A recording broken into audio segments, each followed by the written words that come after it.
A competitive matrix is a visual resource that enables you and your colleagues to better understand your company's position within your market. That is, to better understand how your company stacks up against the competition from a specific perspective. The phrase "from a specific perspective" is very important here. Although your company may be miles ahead of the competition in one respect, it may be relatively lackluster in another.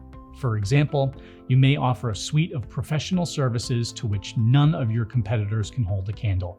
At the same time, your content marketing strategy may be amongst the weakest in your industry. You're well positioned against your competitors in one sense, but not so much in another.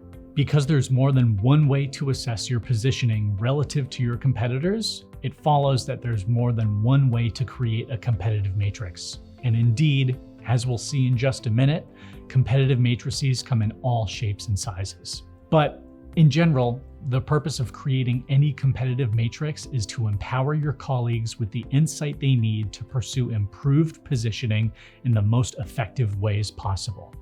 The purpose, in other words, is to help your colleagues identify opportunities and make smart, confident decisions. So let's use the rest of our time together to look at two examples of competitive matrices that you can create right now in Microsoft Excel. And no, don't worry, you don't need to be an Excel wizard to follow along with this video. That said, if you want to skip the step-by-step instructions and download these matrices as templates that you can edit with your own data, simply go to crayon.co/success/competitive-matrix-builder. We've put a link in the description. With a marketing reach matrix, you and your colleagues can get a high-level sense of which companies are leading the conversation in your industry. This helps not only with the identification of strengths, weaknesses, and opportunities, but also with the pursuit of differentiation. By determining which competitors have the loudest megaphones, you can identify the messages that your audience is most often exposed to. With this knowledge, your company is better equipped to say something unique. Open up a blank Excel spreadsheet, and in column A, list your company and each of your competitors. In column B, enter each company's monthly website traffic. In column C, enter each company's total number of social media followers. Highlight everything in columns B and C, navigate to the Insert tab, and create a scatter plot. Excel will automatically generate an initial version of your competitive matrix. As you'll notice, and as you can see here, we've got some work to do in terms of titles and labels. So click on your matrix and navigate to Chart Design. On the far left-hand side, click Add Chart Element.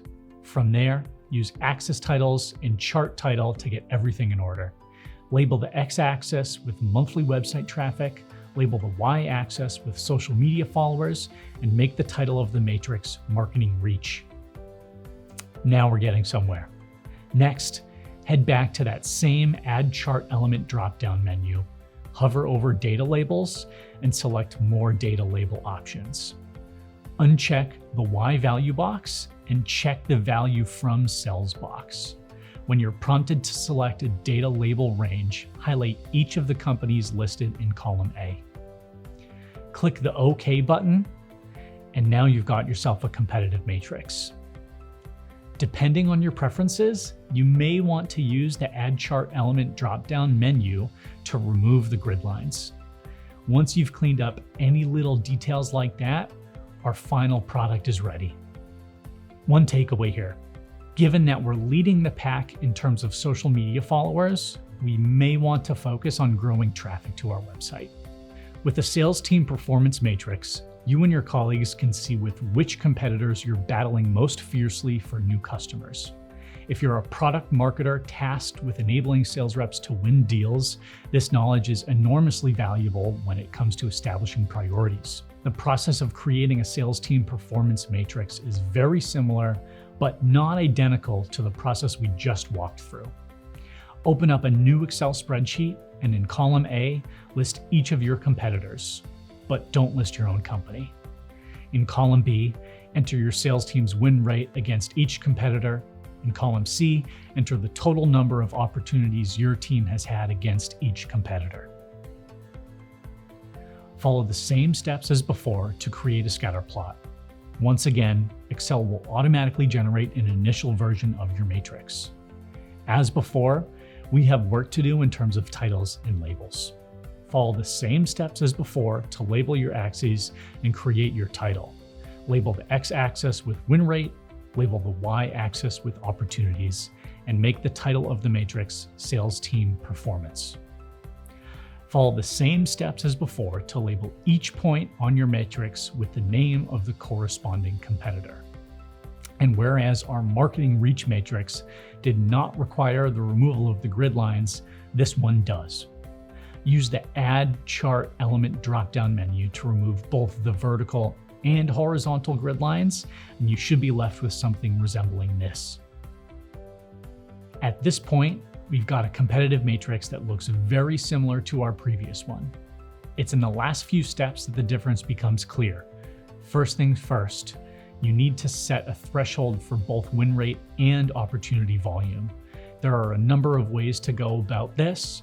For our purposes, we're simply going to calculate the median value of each variable.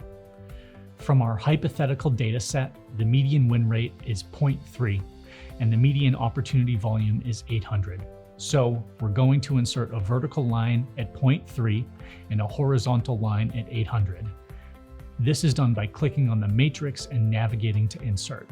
From there, click on the Shapes drop-down menu, click the plane line shape, and align it with your median win rate. Do the same with your median opportunity volume. Now, our sales team performance matrix is divided into 4 quadrants. Low win rate, low opportunity volume, low win rate, high opportunity volume, high win rate, low opportunity volume, and high win rate, high opportunity volume.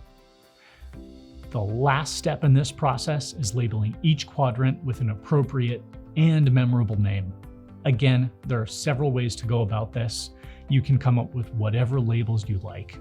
For our purposes, we're going to use emergents, rivals, ankle biters, and contenders.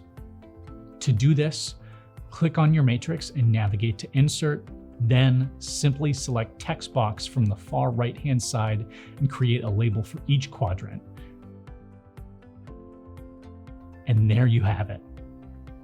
One takeaway here, from a sales enablement perspective, our primary focus should be on competitor E.